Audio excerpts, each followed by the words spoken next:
The cruelest fate is not dying for someone who never loved you, it is being given a second chance and realizing you no longer want the life you once begged for. The great hall glittered beneath hundreds of crystal chandeliers, their golden light spilling across polished marble floors where the most powerful wolves in the kingdom gathered to witness the choosing of a Luna. Rosalie Whitmore stood near the back of the crowd, her simple sage green gown making her nearly invisible beside noble women draped in embroidered silks and sparkling jewels. That was how it had always been. She had never expected to be noticed. She had only hoped to remain close enough to the man her foolish heart had loved for years. At the end of the hall, seated upon the black throne carved with ancient wolves, stood Alpha King Callan Ashford.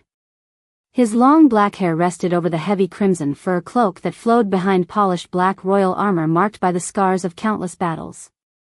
A king's sword rested against his side, and even in silence his presence filled every corner of the room.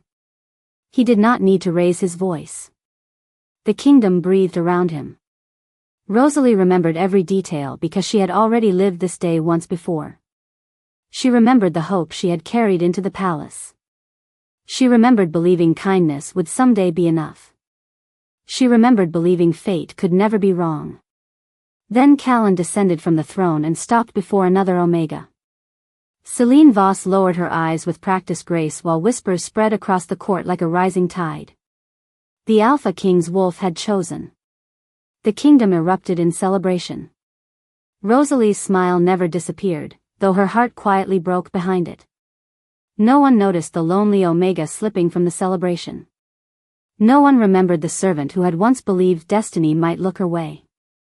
In the years that followed, every choice she made to protect the kingdom somehow became another reason for others to doubt her. Every sacrifice disappeared beneath rumors she could never silence. Every step toward the truth carried her farther from the people she wished to save. Even Callan looked at her with distant eyes, unable to see the quiet loyalty standing before him. When darkness finally claimed her lonely journey, Rosalie's last thought was not anger. It was exhaustion. If only I could begin again, this time I would choose myself.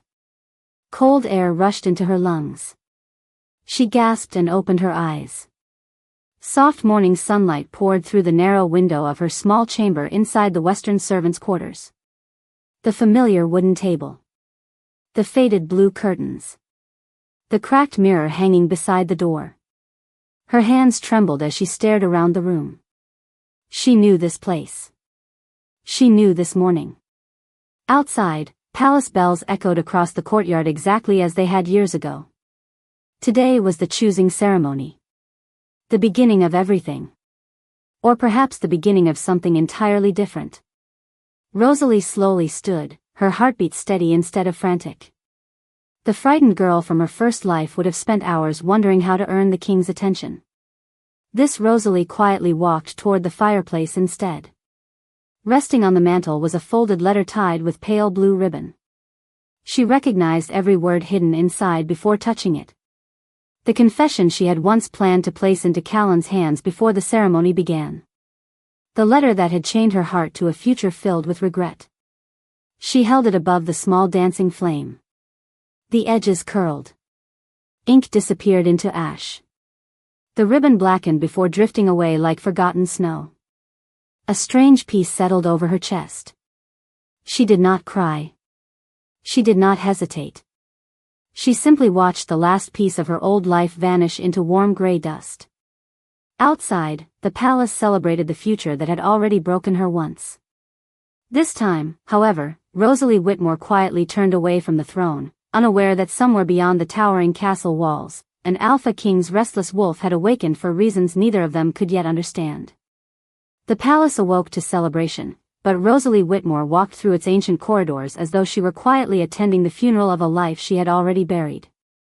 Servants hurried past carrying polished silver trays, fresh flowers, and embroidered banners bearing the royal crest of House Ashford. Laughter echoed through the grand halls exactly as she remembered, every sound fitting perfectly into memories she wished had remained forgotten.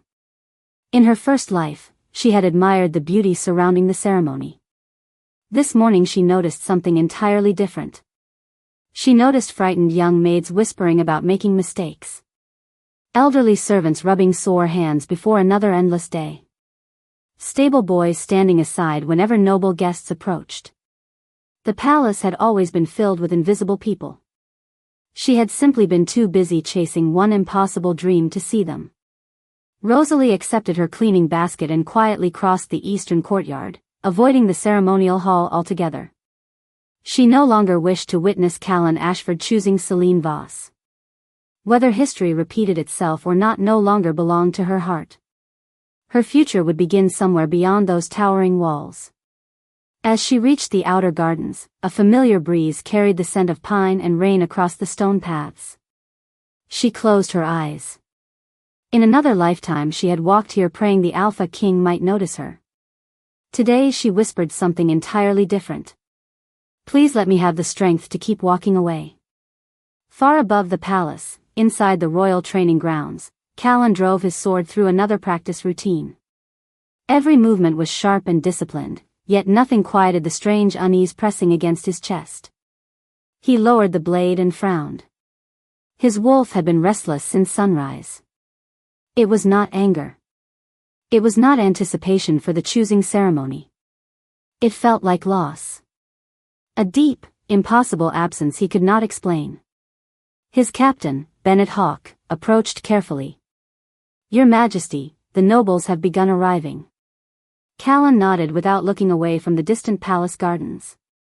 For the briefest instant he thought he had seen a young woman carrying a worn basket disappear through the western gate. An ordinary servant. Someone he could not possibly know. Yet his pulse unexpectedly quickened. Strange, he muttered. Bennet followed his gaze but saw nothing unusual. Is something wrong? No, Callan answered after a pause that lasted a heartbeat too long. Only a dream I cannot remember. He had awakened before dawn with the lingering image of pale fingers slipping from his grasp while rain fell across cold stone. He never saw the woman's face. He only remembered the unbearable certainty that he had failed someone who mattered more than the kingdom itself. The feeling refused to leave him. Meanwhile Rosalie reached the servant stables, where an elderly wagon master named Walter struggled to secure loose supplies for a routine delivery to a nearby village. One wheel had cracked overnight. Several younger workers complained that the trip should be cancelled until another wagon became available. Rosalie knelt beside the damaged wheel, studying the split timber for only a moment before offering a quiet suggestion. If you reinforce the inner spokes with iron straps from the unused grain cart, it should safely carry a lighter load for 20 miles. Walter blinked in surprise. How do you know that? Because I watched you repair it once before, she almost answered. Instead she smiled softly. My father taught me before he passed away. Walter nodded thoughtfully. Within half an hour the wagon rolled smoothly through the western gate. You saved us an entire day's delay, the old man said gratefully. Would you care to ride with us? Rosalie looked back only once. The black towers of the royal palace stood proudly against the bright morning sky. Somewhere inside those walls, destiny was preparing to unfold exactly as it had years before. Yet for the first time since opening her eyes in this second life, she realized that every step carrying her farther from the throne also carried her closer to becoming someone she had never been allowed to become before. As the wagon disappeared onto the winding forest road, Callan suddenly stopped in the middle of the royal courtyard without understanding why. His wolf surged beneath his calm expression with a silent command so powerful it stole his breath. Find her. The forest welcomed Rosalie with a silence that felt kinder than the applause inside the royal palace had ever been. Towering pines swayed beneath a pale autumn sky while sunlight filtered through the branches in scattered ribbons of gold. The wagon rolled steadily along the narrow road, its repaired wheel turning without complaint. Walter glanced toward Rosalie more than once, still wondering how a young servant had known exactly how to save an old wagon that seasoned craftsmen had nearly abandoned. She simply smiled whenever he caught her looking, grateful that this life allowed small acts of kindness to matter before desperation forced them into existence. Every familiar landmark awakened another memory, yet each memory guided a different decision. In her first life, she had rushed through these woods eager to return to the palace before sunset. She had ignored the frightened expressions of nearby villagers, believing someone else would surely help them. Days later she learned that several families had lost their homes after a fierce storm collapsed the old river bridge and stranded supply wagons for nearly a week. This time she remembered before tragedy arrived. As the wagon reached the edge of Brook Hollow, Rosalie suddenly asked Walter to stop. The gentle stream flowing beneath the wooden bridge sounded different than it should have. She stepped onto the weathered planks, knelt quietly, and placed one hand against the railing. The wood vibrated beneath her fingertips. Hairline cracks stretched across the support beams hidden beneath layers of moss. They had been there before. She simply had not known where to look. "Please move everyone back," she said calmly. Walter hesitated. The bridge still looked strong. Not for long. Something in her steady voice convinced him. Villagers carrying baskets and carts slowly stepped away while several men inspected the supports. Moments later one of the beams gave way with a loud crack, sending part of the empty bridge sinking into the shallow creek below. No one was injured. Silence settled over the gathering before relieved voices replaced fearful whispers. An elderly woman wiped tears from her cheeks and grasped Rosalie's hands. "You saved us without asking for anything in return." Rosalie lowered her eyes. "Someone once taught me that paying attention can save more lives than being praised afterward." She never explained that the teacher had been regret itself. Throughout the afternoon she helped organize temporary crossings using sturdy logs and rope while children carried fresh water to the workers. No one asked whether she belonged to a noble family or an important bloodline. They only saw someone willing to stand beside them until the work was finished. Before sunset, a young boy ran toward the village square holding a carved wooden wolf that had slipped into the stream during the confusion. He smiled brightly as he offered it to Rosalie. "You should keep it. Heroes need lucky charms."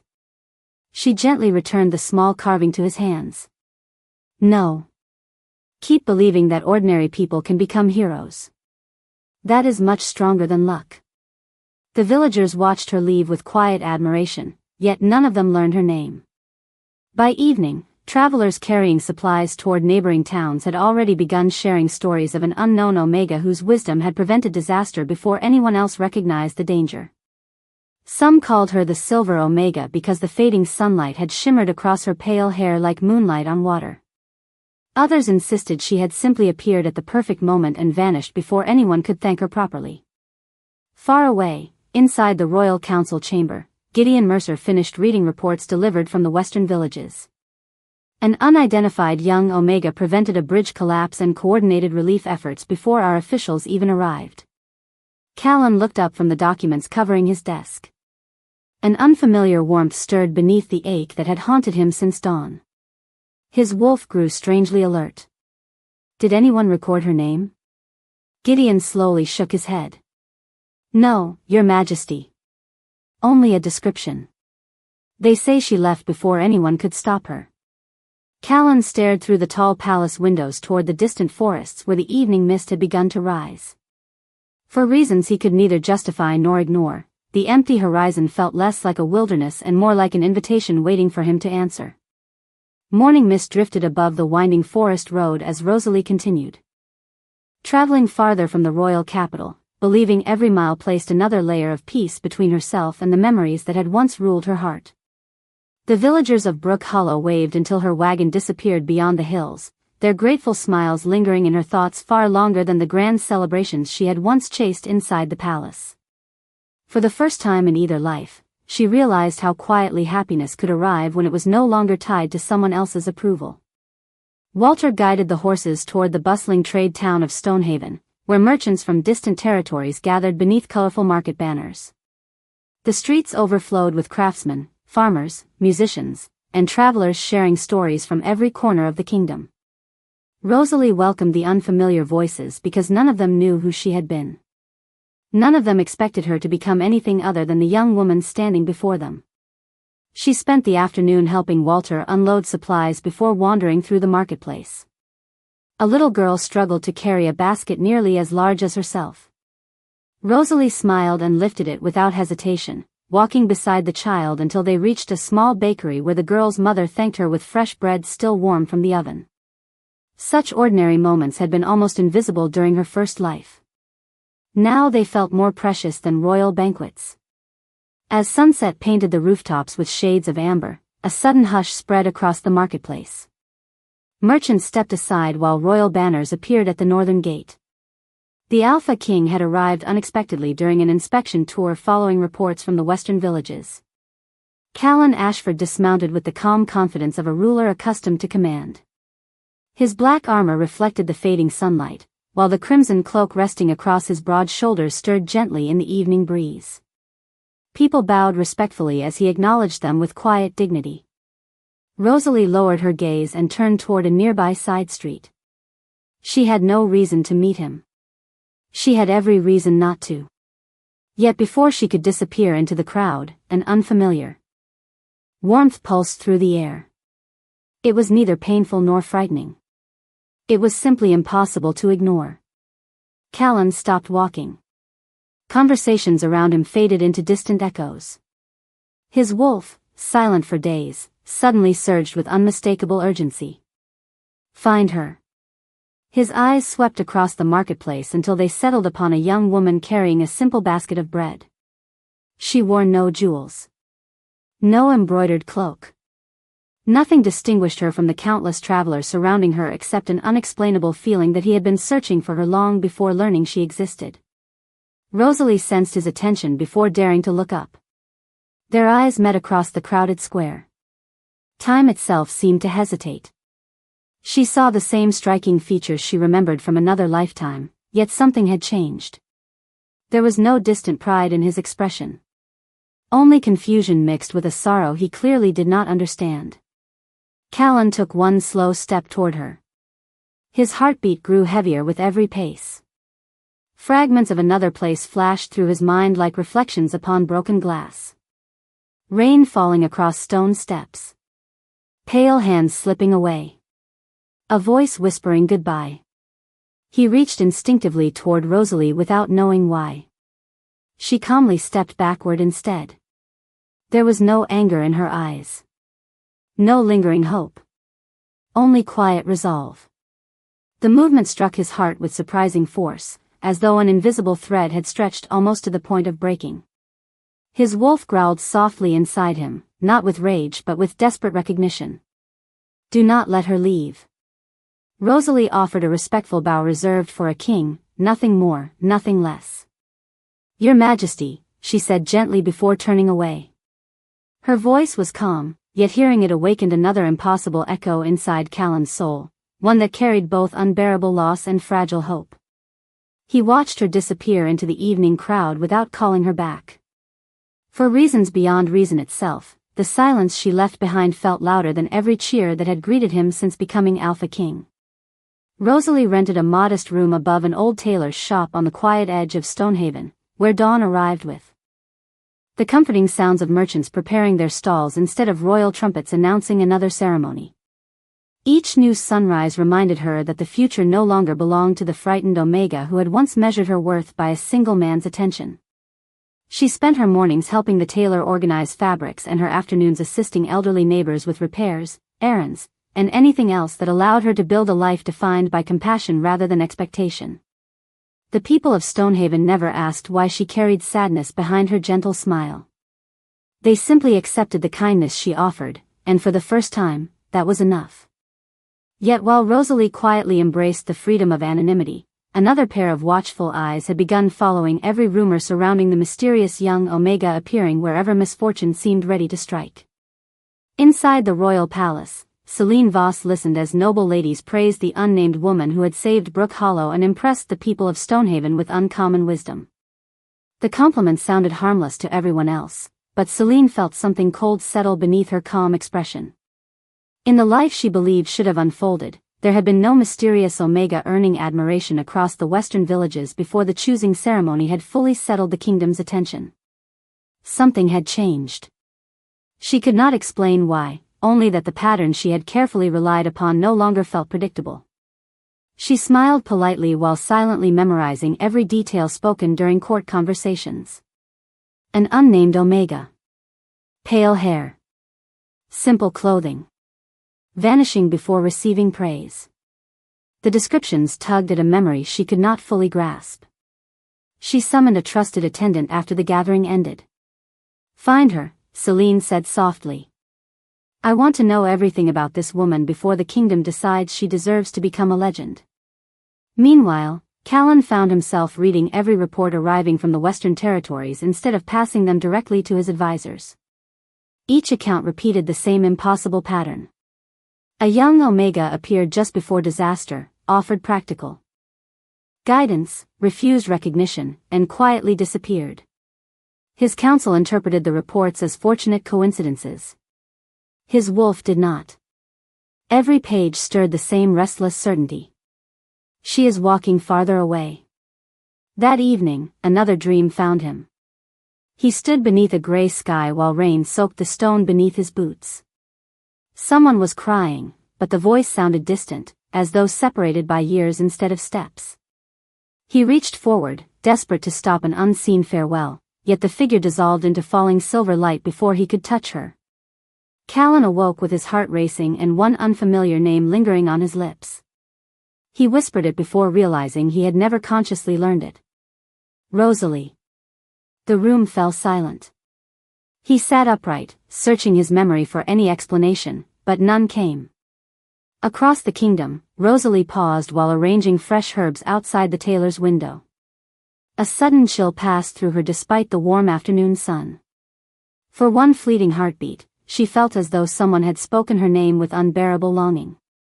She dismissed the feeling and returned to her work, refusing to let old fears reclaim the peace she had fought to build.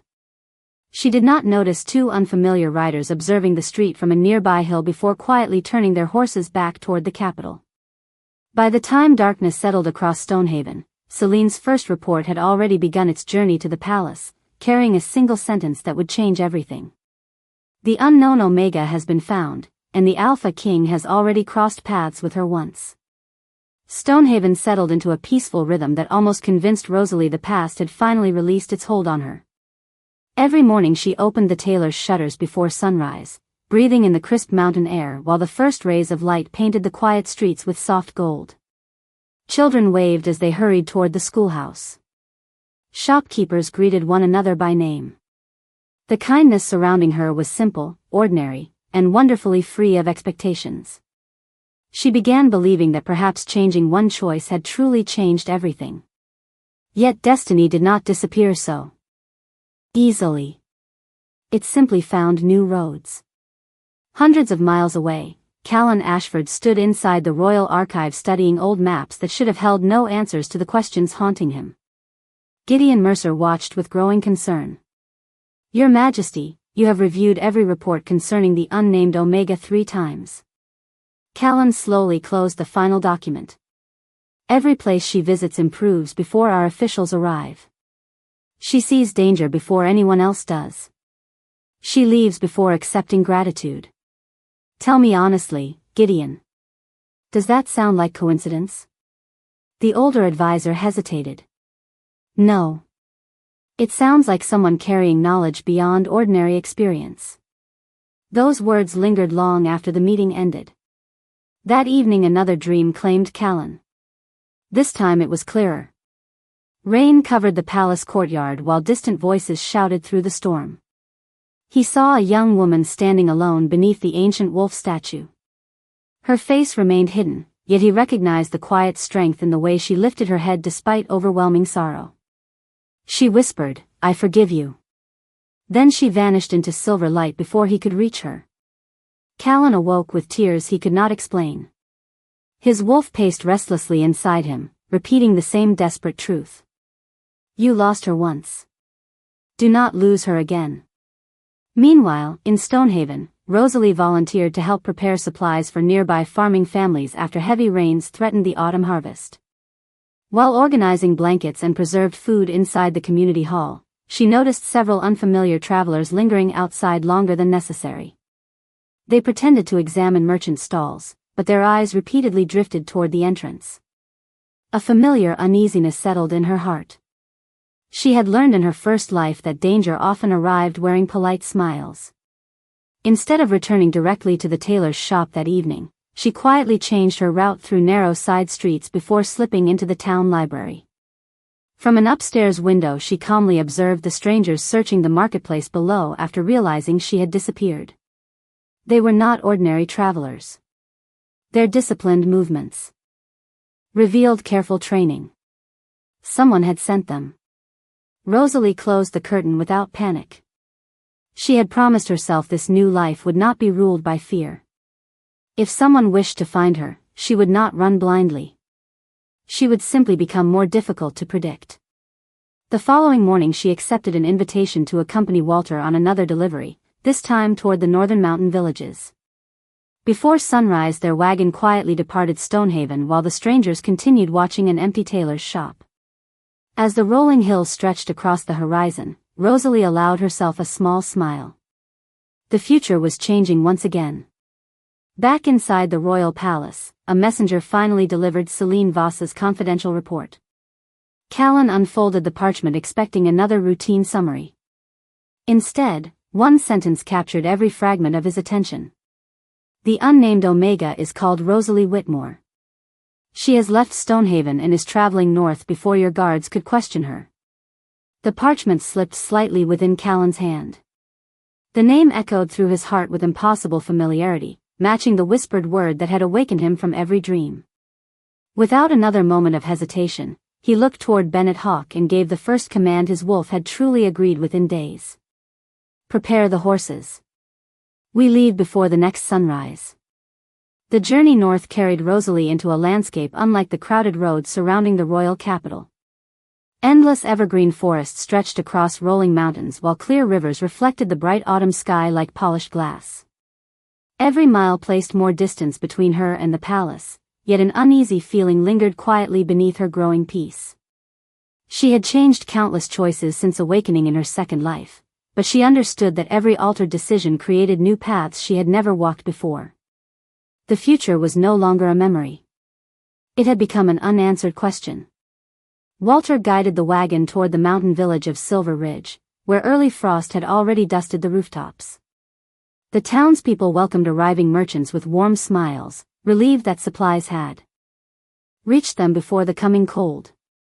As Rosalie helped unload blankets and flour, she noticed an elderly schoolteacher struggling to organize frightened children gathered outside the village hall. Several families had become anxious after discovering strange claw marks carved into old trees surrounding the valley. Rumors spread quickly that rogue wolves had returned. Rosalie quietly examined one of the damaged trees. The marks looked dramatic from a distance, yet something immediately felt wrong. The scratches were too evenly spaced. Too carefully placed. She remembered another forgotten detail from her first life. Years ago, dishonest traders had frightened isolated villages with false warnings so they could purchase livestock and land for almost nothing before moving on to the next settlement. She turned toward the village elder with calm confidence. These marks were made with metal tools, not claws. Someone wants your people to leave before winter. Curious villagers gathered around while local hunters inspected the bark more closely. One of them nodded in surprise. Tiny iron shavings clung to the damaged wood beneath the fresh cuts. Relief slowly replaced fear as whispers spread across the square. Once again, disaster faded before it truly began. An elderly woman embraced Rosalie with grateful tears. You have given us more than answers, she whispered. You have returned our courage. Rosalie smiled gently, though her heart tightened with bittersweet understanding. In her first life, she had never possessed enough confidence to speak when others needed reassurance. Losing everything had somehow taught her the value of trusting herself. Far behind her, Callan and Bennett rode through the western valleys at a relentless pace. They questioned merchants, innkeepers, and travelers in every village along the road. Wherever Rosalie had been, the answers sounded remarkably similar. She listened before speaking. She solved problems no one else recognized. She disappeared before accepting reward. Each story deepened the mystery surrounding the young Omega whose quiet kindness seemed to ripple across the kingdom without seeking recognition. As evening settled over the mountains, Callan stopped beside a peaceful lake to rest the horses. The still water reflected the crimson sky until another painful vision flashed before his eyes. This time the dream came while he was awake.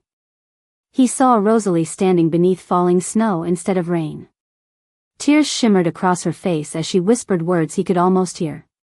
He instinctively reached forward, but the vision vanished with the gentle breeze crossing the water.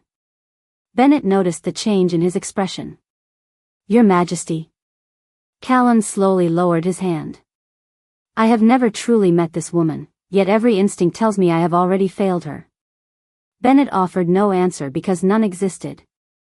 Hundreds of miles away, inside her chambers at the royal palace, Celine Voss quietly studied a fresh map covered with small markings tracing Rosalie's journey across the kingdom. The pattern disturbed her more with every report. The servant who should have remained forgotten had become the center of growing admiration, while the Alpha King himself had abandoned court responsibilities to follow her trail. Celine carefully folded the map before speaking to the messenger waiting beside the door.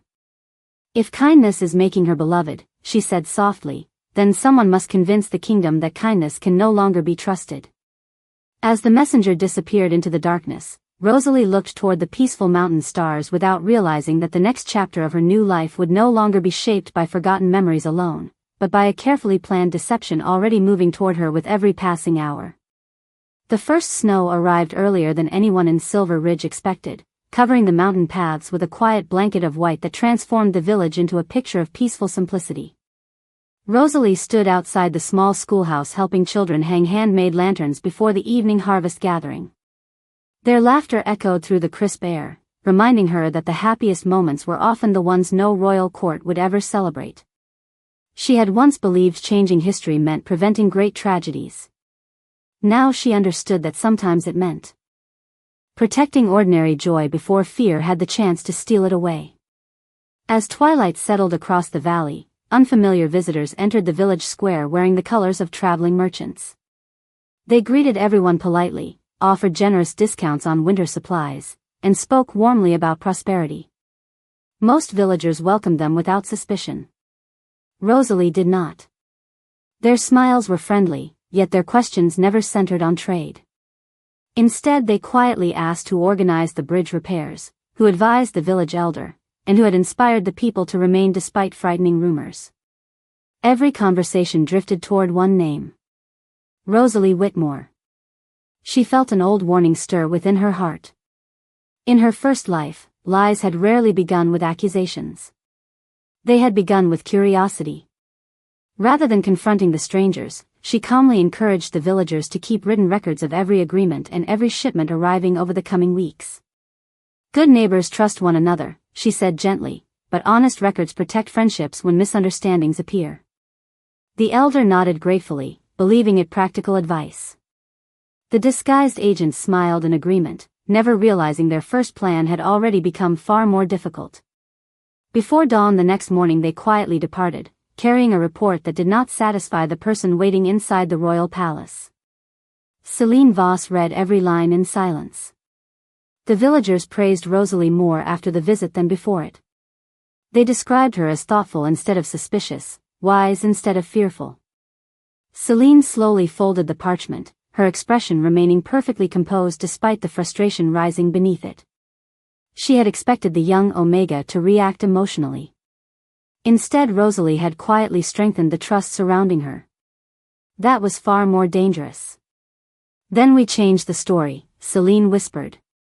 "If they cannot doubt her actions, they will question her intentions." At nearly the same hour, Callan and Bennett finally reached Brook Hollow, the first village Rosalie had helped after leaving the palace. The repaired bridge stood stronger than before, reinforced exactly as Walter had once described. An elderly woman recognized the Alpha King immediately and respectfully welcomed him into her home. She spoke for nearly an hour about the mysterious Omega who had noticed what everyone else overlooked. She never acted like someone seeking praise, the woman said with quiet admiration. She listened before she spoke. She made us believe we were capable of saving ourselves. Those words settled deeply within Callan's heart. Every account sounded less like the story of a wandering servant and more like someone carrying invisible burdens while refusing to place them upon others. As he prepared to leave, the elderly woman handed him a small cloth pouch. She accidentally left this behind. Inside rested nothing more than a faded blue ribbon tied around a tiny pressed wildflower. The simple keepsake should have meant nothing. Yet the instant Callan touched it, another memory crashed through his mind with startling clarity. He saw the same ribbon resting beside rain-soaked stone steps while a trembling voice whispered, "I only wanted you to see me." His hand tightened instinctively around the pouch as sorrow unlike anything he had ever known flooded his chest. Bennett looked at him with growing concern. "What did you remember?" Callan stared toward the distant northern mountains where Rosalie's path continued beyond the horizon. "Not enough," he answered quietly. "Only enough to know that every mile between us feels like another mistake I have not yet understood." Far ahead, Rosalie stood alone beneath the clear winter stars outside the village schoolhouse, unaware that the fragile piece she had built was about to face its greatest test, because this time the danger approaching her would not come from forgotten memories, but from carefully crafted lies designed to make an entire kingdom question the very kindness that had become her greatest strength. Winter settled firmly across the northern mountains, but the warmth within Silver Ridge remained unbroken because its people had learned to trust one another more deeply than fear itself. Rosalie spent her days helping families prepare for the longest weeks of the season, believing that the quiet life she had chosen was finally becoming real. Yet every peaceful morning seemed to carry a faint whisper that something unseen was drawing closer. She had escaped the mistakes of her first life, but she could not escape the consequences of changing fate itself. The first rumors arrived with a group of passing traders. They spoke in careful voices, never making direct accusations, only asking thoughtful questions that lingered in people's minds after they departed. Some wondered how an ordinary Omega always appeared before trouble. Others questioned whether she somehow benefited from every crisis she predicted. The rumors spread politely, almost gently, which made them far more dangerous than open hostility. Rosalie recognized the pattern immediately. Someone was planting doubt one careful conversation at a time. Instead of defending herself, she encouraged the villagers to continue documenting every supply delivery, every repair, every donation, and every decision made since her arrival. "Truth becomes stronger when it is remembered together," she told them with quiet confidence. "Do not trust memories alone when honest records can speak for everyone." The village elder agreed, and dozens of families willingly gathered written accounts describing everything Rosalie had done since reaching Silver Ridge. Without realizing it, the people themselves were preserving the evidence that would later protect her name. Far away, inside the royal palace, Celine Voss listened impatiently as another messenger reported that the rumors had failed to divide the mountain village. Instead, Rosalie's advice had united the people even more closely. Celine slowly walked toward the tall palace windows overlooking the capital below. For the first time, genuine concern entered her thoughts. Every attempt to weaken the forgotten Omega only seemed to strengthen the loyalty surrounding her. Worse still, the Alpha King continued following her trail instead of returning to court. "Then it is no longer enough to question her," Celine murmured softly. "She must stand before the kingdom itself." Meanwhile, Callan and Bennett reached Stonehaven, where nearly every merchant remembered Rosalie with quiet admiration. The tailor welcomed them inside the small shop where she had once worked. He showed the Alpha King carefully folded pieces of fabric, neatly labeled with Rosalie's handwriting so every apprentice could continue her organized system after she left. She believed small acts of care became great acts over time, the tailor said with a gentle smile.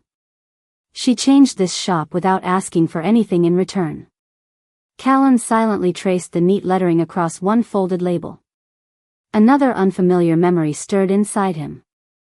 He could almost hear Rosalie's voice laughing softly somewhere beyond reach, followed by the painful certainty that he had once watched that laughter disappear.